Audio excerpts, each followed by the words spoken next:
সুপ্রিয় দর্শক, এবার রাজ্যের বিরুদ্ধে একেবারে চরম পদক্ষেপ নিলেন কলকাতা হাইকোর্টের বিচারপতি অমৃতা সিনহা। মুহূর্তেই মা দুর্গার রূপ ধরে রাজ্যকে একেবারে চরম হুঁশিয়ারি। তারপরই রাজ্যের আবেদন সরাসরি খারিজ করে দিলেন কলকাতা হাইকোর্টের বিচারপতি অমৃতা সিনহা। দর্শক, এর আগেও একাধিক মামলায় রাজ্য সরকারকে একেবারে তুলোধনা করে ছেড়েছেন বিচারপতি অমৃতা সিনহা। এমনকি শিক্ষক নিয়োগ দুর্নীতি কাণ্ডে লিপস অ্যান্ড বাউন্স কোম্পানির সূত্র ধরে অভিষেক ব্যানার্জিকে জিজ্ঞাসাবাদের জন্য তলব করা হবে এবং সিবিআই যাতে তাকে জিজ্ঞাসাবাদ করে সেই নির্দেশও দিয়েছিলেন অমৃতা সিনহা। শুধু তাই নয়, অভিষেক ব্যানার্জির পরিবারের সমস্ত সদস্যকে, তার মা বাবা থেকে শুরু করে স্ত্রী সকলকেই জিজ্ঞাসাবাদ করেছিল কেন্দ্রীয় তদন্তকারী সংস্থার সিবিআই আধিকারিকরা, শুধুমাত্র কলকাতা হাইকোর্টের বিচারপতি অমৃতা সিনহার নির্দেশেই।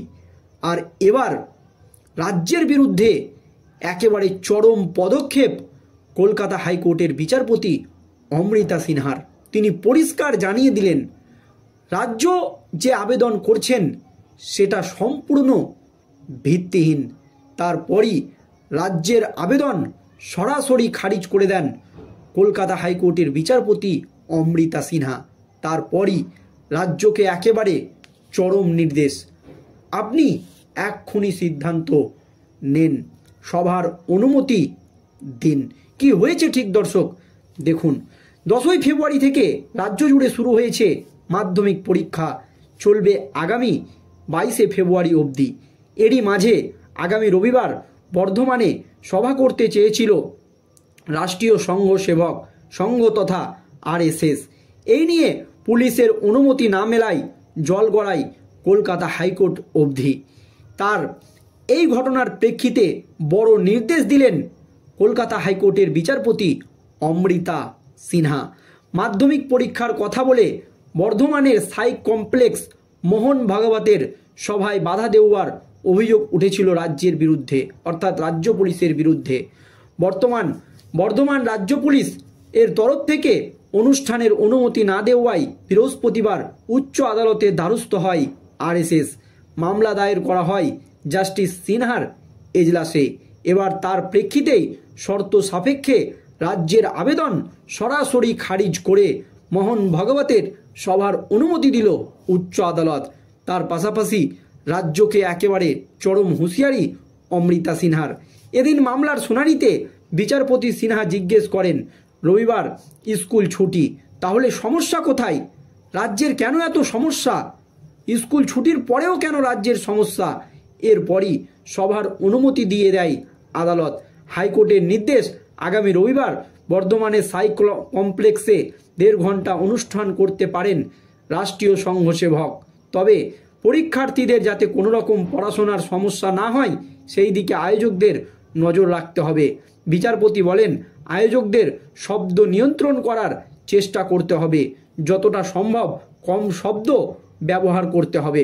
বেশ কয়েকদিন হলো এই রাজ্যে এসেছেন মোহন ভাগবত, 11 দিনের সফর তার। আপাতত কয়েকদিন কলকাতাতেই রয়েছেন। আগামী রবিবার বর্ধমানের সাই কমপ্লেক্সে আরএসএসের অনুষ্ঠান হওয়ার কথা আছে, সেখানেই উপস্থিত থাকবেন এই বিশিষ্ট ব্যক্তি। এই বিষয়ে আবেদনকারীর দাবি, তাদের অনুষ্ঠান রবিবার, তবে অনুষ্ঠান মঞ্চের এলাকায় স্কুল থাকার জন্য অনুষ্ঠানে বাধা দেওয়া হচ্ছে। বলা হচ্ছে মাধ্যমিকের জন্য সাউন্ড বক্স ব্যবহার করে অনুষ্ঠান করা যাবে না। এইদিকে রবিবার ছুটির দিন, স্বাভাবিকভাবেই সেই দিন পরীক্ষা নেই। এর পরিপ্রেক্ষিতে উচ্চ আদালতে মামলা দায়ের করে আরএসএস। আর এবার সেই মামলাতেই রাজ্যের ভূমিকা নিয়ে প্রশ্ন তুলে দিলেন কলকাতা হাইকোর্টের বিচারপতি অমৃতা সিনহা। অ্যাডভোকেট জেনারেল কিশোর দত্ত বলেন, পরীক্ষার আগে এবং পরীক্ষার পরে বিদ্যালয়ের সামনে মাইক বাজানো যাবে না। পাল্টা আবেদনকারীদের তরফ থেকে বলা হয় তারা পরীক্ষার্থীদের কোনো সমস্যা করবেন না। এছাড়াও সভা রয়েছে রবিবার। সব পক্ষের সওয়াল জবাব শোনার পর রাজ্যের আবেদন সরাসরি খারিজ করে দেন কলকাতা হাইকোর্টের বিচারপতি অমৃতা সিনহা এবং সভার অনুমতি দিয়ে দেন আরএসএস প্রধান মোহন ভাগবতকে। মাধ্যমিক পরীক্ষার কথা বলে বর্ধমানের সাই কমপ্লেক্স মোহন ভাগবতের সভায় বাধা দেওয়ার অভিযোগ উঠছিল রাজ্যের বিরুদ্ধে, রাজ্য পুলিশের বিরুদ্ধে। দেখুন দর্শক, আর বর্তমানে পুলিশের তরফ থেকে অনুষ্ঠানের অনুমতি না দেওয়ায় বৃহস্পতিবারই সরাসরি উচ্চ আদালতের দ্বারস্থ হয় আরএসএস। মামলা দায়ের করা হয় কলকাতা হাইকোর্টের বিচারপতি অমৃতা সিনহার এজলাসে। আর তাতেই রাজ্য পুলিশকে ভৎসনা করলেন বিচারপতি অমৃতা সিনহা। তার প্রেক্ষিতেই রাজ্য পুলিশকে ভৎসনা করে শর্ত সাপেক্ষে মোহন ভাগবতের সভার অনুমতি দিয়ে দিল উচ্চ আদালতের বিচারপতি অমৃতা সিনহা। এদিন মামলার শুনানিতে বিচারপতি অমৃতা সিনহা জিজ্ঞেস করেন, রবিবার স্কুল ছুটি, তাহলে আপনাদের সমস্যা কোথায়? কেন আপনাদের এত সমস্যা? তিনি সভা করবেন, এতে সমস্যা কোথায়? এরপরেই সভার অনুমতি দেয় আদালত। হাইকোর্টের নির্দেশ, আগামী রবিবার বর্ধমানের সাই কমপ্লেক্সে 1.5 ঘন্টা অনুষ্ঠান করতে পারবেন রাষ্ট্রীয় সংঘ সেবক, এতে কোনো বাধা নেই। তবে পরীক্ষার্থীদের যাতে কোনো রকম পড়াশোনার জন্য সমস্যা না হয় সেই দিকে একটু আয়োজকদের নজর রাখতে হবে। বিচারপতি বলেন, আয়োজকদের শব্দ নিয়ন্ত্রণ করার চেষ্টা করতে হবে, যতটা সম্ভব শব্দ একটু কম ব্যবহার করতে হবে।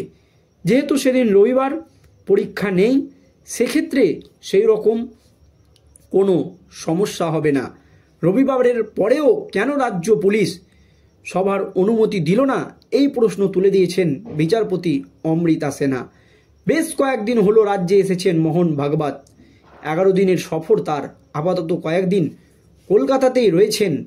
আগামী রবিবার বর্ধমানের সাই কমপ্লেক্স আরএসএসের অনুষ্ঠান হওয়ার কথা আছে, সেখানেই উপস্থিত থাকবেন তিনি। এই বিষয়ে আবেদনকারীর দাবি, তাদের অনুষ্ঠান রবিবার, তবে অনুষ্ঠান মঞ্চের এলাকায় স্কুল থাকার জন্য অনুষ্ঠানে বাধা দেওয়া হচ্ছে। বলা হচ্ছে মাধ্যমিকের জন্য সাউন্ড বক্স ব্যবহারে অনুষ্ঠান করা যাবে না। এইদিকে রবিবার ছুটির দিন, স্বাভাবিকভাবে সেদিন পরীক্ষা নেই। এর প্রেক্ষিতে উচ্চ আদালতে মামলা দায়ের করেছিল রাজ্য মোহন ভাগবত, কিন্তু তাদের আবেদন সরাসরি খারিজ করে মোহন ভাগবতকে সভা করার অনুমতি দিলেন কলকাতা হাইকোর্টের বিচারপতি অমৃতা সিনহা।